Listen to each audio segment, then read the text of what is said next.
leadership for doing what you've done so far? Can we expect the same kind of thing down the road? Okay. All right, fair question. Let me just say that, given my life experiences, there isn't any amount of pressure that they're going to bring to bear that's going to even come close to approximating the stress that I've been under in the past. So, look, it makes for some uncomfortable moments, all right? Because any team, right? Any team is going to want to have some solidarity moving forward. But, I view my role as a representative is I work for you. I work for 700,000 people in upstate New York, and I know who I am. So I'm cordial to everyone. I'm cordial to our leadership. I'm cordial to Democrats. I treat everyone with dignity and respect. My mom expected that of me, and I do so. But when it comes to the matter of the payroll tax, look, you may have read the accounts, and it says, well, Gibson was one of 7 that bucked his pardon. But what you need to know is that when you're going through it, that's not the way it's communicated. The way it's communicated is you're going to be the only one in a big vote. And, it's only when the vote happens you find out that you're not the only one, and there's other folks. But look, I said this to them. And by the way, my policy is, when I don't vote with the party, I tell them. Not everyone does that. But I feel it's my responsibility to go and say, look, I think you're making a mistake. And here's why. Here's why I think that the party should have done what I did initially, is that I fundamentally believe that you should be able to keep more of your money. That we need to do comprehensive tax reform that makes our tax code simpler and fairer, which at the end of the day will close loopholes that I think are not helping create jobs, and that will allow it to be reinvested so that hardworking families and small business owners get more of their money. But until such time that we get that done, I think we need to extend the payroll tax holiday so that you keep more of your money. So this was my argument. I said, I think I'm doing what's right. I'm doing what I think is fundamentally fiscally conservative, and that is allowing for my constituents to keep more of their money. So look, people can disagree on this matter, but I'm not going to vote that way. So look, that's the way that conversation went. On the matter of the rural broadband, that was actually somewhat funny, because when I went to the party leadership and I told them, you're making a mistake. We should not zero out the rural broadband program. They said, well, we've already decided.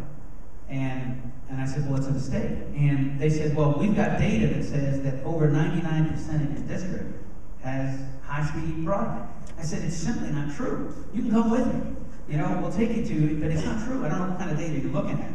And I said, I'm going to bring an amendment to the floor of the House, and we're going to turn this, we're going to change it. And the chairman at the time said, well, and actually, yeah, he said, well, we're going to send out an email to all the Republicans to tell them to vote no, and it'll fail.